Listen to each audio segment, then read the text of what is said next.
Hi, welcome to 2-Minute Writing Tips. I'm Kirsten, and today we're going to talk about establishing the ordinary world in a piece of fiction. What does this mean? Well, last week we focused on character development. Once you have your characters down, you need to put them somewhere. Now, it makes sense that setting development is an important part of a story, but most stories will have multiple settings that are significant. Some of the action will happen in your character's house, some of it might happen in a park or on a beach or in a coffee shop. Crucially, some of the settings that are significant to your character at the beginning of the story will not be as significant when the action is winding up. This doesn't always mean that the character will be in a different physical location. Sometimes it just means that their original location has somehow changed. Something has happened that has turned it into a new place. It could be anything.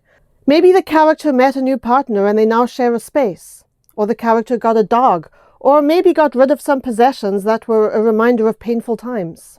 In order for your audience to understand where your character ends up, they have to know where it is that your character started.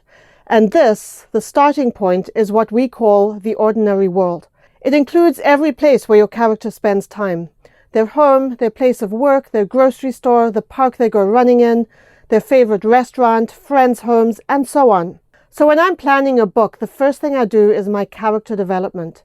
My second step is the ordinary world. I use mind mapping to create those settings, based on the characters that I have created. Our rich bloke from last week's example. What kind of house would he live in? What would his office be like? Would he work out at the local gym, or would he play golf at the country club? Let the character guide you. That's it for today. I'll see you tomorrow.